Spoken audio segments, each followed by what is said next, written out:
కార్మికుల అభ్యున్నతికి కృషి చేసిన మాజీ కేంద్ర మంత్రి దివంగత నేత కాకా వెంకటస్వామికి భారతరత్న ఇవ్వాలన్నారు పెద్దపల్లి జిల్లా కాంగ్రెస్ నాయకులు. కాకా జయంతి సందర్భంగా పెద్దపల్లి జిల్లా కేంద్రంలోని ప్రభుత్వ హాస్పిటల్లో లయన్స్ క్లబ్ ఆఫ్ పెద్దపల్లి ఆధ్వర్యంలో రోగులకు టిఫిన్లు అందజేశారు. కాకా జయంతిని అధికారికంగా నిర్వహించడం సంతోషకరమన్నారు.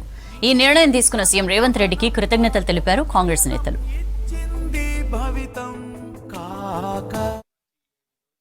అల్పాహార విందు ప్రోగ్రాంలో పాల్గొన్నాము.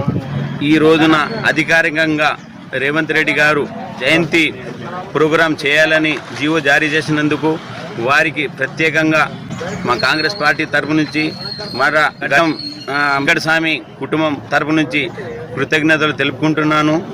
కార్మిక నాయకునిగా ఎన్నో సేవలు అందించిన కాకా వారి రూపకర్త, కార్మికుల రూపకర్త, కార్మికుల గురించి ఎప్పుడు ఆలోచించి బీదోళ్ళ గురించి, బడుగు బలహీన వర్గాల గురించి ఆలోచించిన వ్యక్తి కాబట్టి వారికి గుర్తించినందుకు, వారు ప్రజలు గుర్తించినందుకు, వాళ్ళు మరవనాని పనులు చేసినందుకు ఈరోజు మేము ఇంత ఘనంగా జరుపుకుంటున్నాము.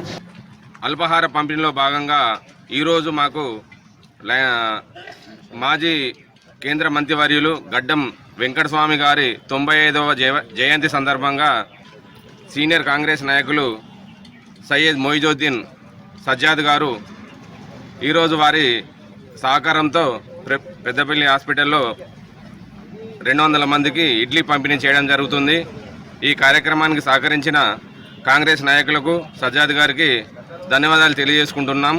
ఇలాగే మా లయన్స్ క్లబ్కి పెద్దపల్లిలో ఉన్న ప్రజలు ఎవరైనా కానీ వారి యొక్క పుట్టినరోజు కానీ, వివాహ వార్షికోత్సవం కానీ, ఇంకా ఏటి కార్యక్రమాలు ఉన్న ఈ పెద్దపల్లి హాస్పిటల్కి వచ్చే రోగులకు ఈ అల్పాహార పంపిణీలో భాగంగా సహాయం చేయగలరని కోరుతున్నాము.